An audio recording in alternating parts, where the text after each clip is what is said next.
Alright, it is Sunday, August 16, 2020 at 10:57 a.m. Alright, let's take a look quickly here at the National Hurricane Center. Look how active this board is. We got Kyle, for Tropical Storm Kyle that's headed out to sea. We got Josephine, Tropical Depression Josephine, with maximum sustained winds of 30 knots or 35 miles an hour, minimum central pressure of 1,009 millibars, located 20.4 north and 65.0 west, movement west-northwest at 11 knots or 13 miles an hour. Then we have Disturbance 1 in the Atlantic and Disturbance 2. These just popped up. They have a low percent chance of development. We got 10% chance of cyclone formation in 48 hours with Disturbance 1, and Disturbance 2 has 0% chance of cyclone formation in 48 hours. But if you look at the graphical, it looks like bananas of doom coming towards us. Just find that funny. Yeah, it's just pretty much disturbances in the Atlantic. This is the season time for the season for these storms to start ramping up, because September is pretty much a high intensity time for hurricanes. So it's slowly ramping up to the peak season. So we have to be prepared for hurricane season. Make sure you have everything you need for hurricane season: canned foods, candles, flashlights, enough water, the things you need, because it is just starting to get more ramped up. So we have Josephine headed towards. It's gonna make a U-turn supposedly. Let's take a look here quickly at tropical depression Josephine. As you see here, it's gonna be a depression all the way up to Wednesday 8 a.m. Excuse me, and it's gonna make a kind of like a veer and then a kind of like a U-turn. So it's gonna be turning away from the United States. But that's what is forecasted. You never know what a storm is gonna do, so it's always good to keep an eye on these storms. Alright, let's take a look at what the Eastern Pacific has. We have Tropical Storm Fausto with maximum sustained winds of 40 miles per hour, minimum central pressure of 1,004 millibars, located 20.7 north and 119.6 west, movement northwest at 13 knots or 15 miles an hour. Then we also have Tropical Depression 10E, which is at 35 mile per hour winds, minimal central pressure of 1,006 millibars, located 13.7 north and 134.0 west, movement north-northwest at 3 knots or 3 miles an hour.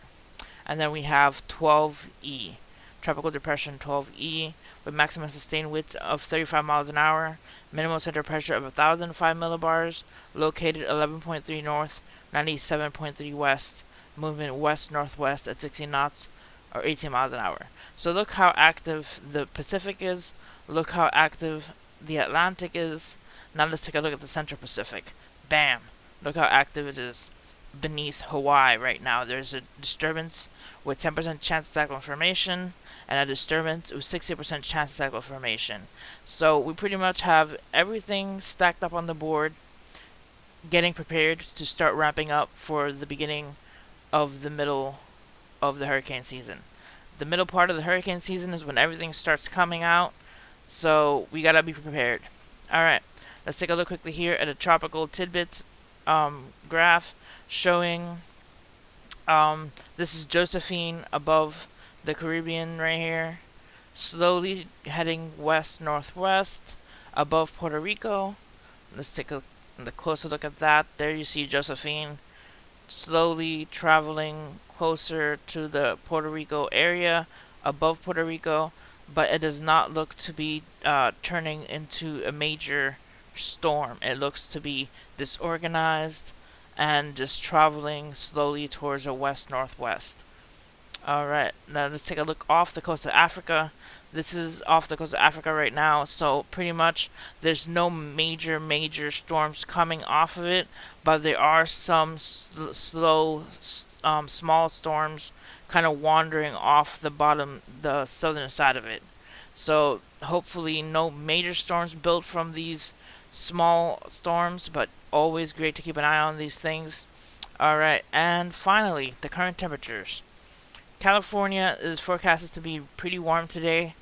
Um, but right now this is the current temperatures, meaning that it hasn't warmed up yet.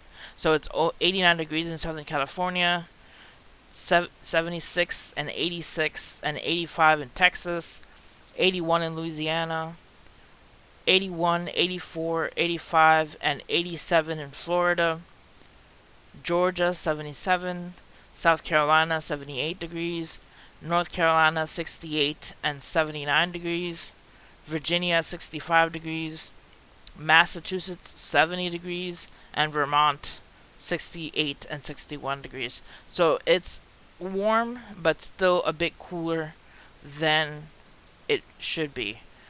But I'm thankful because cooler weather makes me happier than extremely hot. Alright guys, that's it for this video. See you guys next time. Stay safe out there and get prepared for hurricane season. The peak of hurricane season, because it's starting to ramp up. Alright guys, see you next time. God bless.